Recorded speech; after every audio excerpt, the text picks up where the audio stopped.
No IGTV de hoje nós vamos falar sobre esses equipamentos de bioimpedância que estão aqui atrás. Esse é o método que nós embasamos todo o nosso acompanhamento aqui na Avaliare e também na Sparco, que é o nosso centro de treinamento.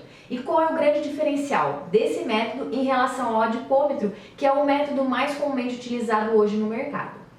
Bom, moçada, com relação à bioimpedância, o grande problema é que existe uma série de equipamentos no mercado. O pessoal vende como se fosse tudo igual, mas tem uma diferença técnica bem grande entre eles. E vai ser essa diferença que eu vou explicar para vocês. Começando então pelo mais simples deles, que são os equipamentos bipolares, que quer dizer que eles possuem dois eletrodos e eles emitem uma frequência de corrente só. Ele vai mensurar a minha porção superior e ele vai estimar a minha porção inferior.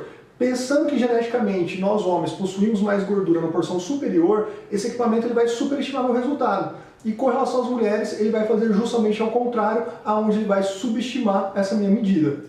Ainda nessa linha dos equipamentos bipolares, vocês já devem ter visto que nós temos balanças também. Dessa forma, para nós mulheres que acumulamos mais gordura na porção inferior, as balanças elas vão superestimar a nossa gordura corporal total e no caso do homem justamente o contrário, vai subestimar. Ou seja, o nível de precisão não é tão elevado para essa análise que nós vamos fazer. Tentando minimizar um pouco essa questão de subestimar, superestimar, surgiram esses equipamentos aqui bem parecidos com as balancinhas, mas que possuem esse volantinho aqui onde a gente estica e segura ele. Então, na verdade, eles são dois equipamentos bipolares somados. E como ele emite uma frequência de corrente só, ele também vai ter um nível de precisão mais baixo. Só que o pessoal acaba vendendo esse equipamento como se ele fosse um método legal, como se ele fosse uma bioimpedância precisa. E na verdade a gente tem uma série de problemas com relação a esse método, a essa utilização desse tipo de equipamento. Por isso então surgiram os bioimpedanciômetros octapolares, que são os que a gente fundamenta nosso trabalho aqui na clínica. Pensando já em investimento, tem uma diferença muito grande com relação ao valor investido. Esses aqui são na casa de 100, 200, 500 reais e esses aqui atrás já vão ali para casa de 40, 60, 80 mil reais. Então com isso a gente com certeza vai ter uma diferença de medida extremamente significativa.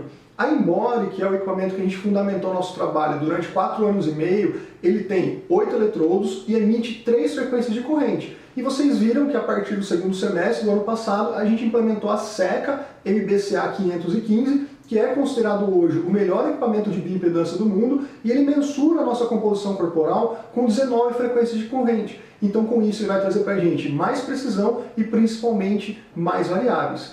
Mas a Dani falou para vocês que a gente vai explicar a diferença não só de bioimpedância, mas de bioimpedância e compasso de dobras. Como então que a bioimpedância mede a nossa composição corporal? O compasso de dobra, a maioria de vocês já deve ter feito a avaliação dessa forma, é aquele que dá aqueles beliscõezinhos, e ele parte do princípio então que a gente tem uma distribuição uniforme de gordura ali subcutânea, a gente vai colocar essas medidas em milímetros de gordura numa fórmula, onde ele vai estimar a minha quantidade de massa gorda e massa magra.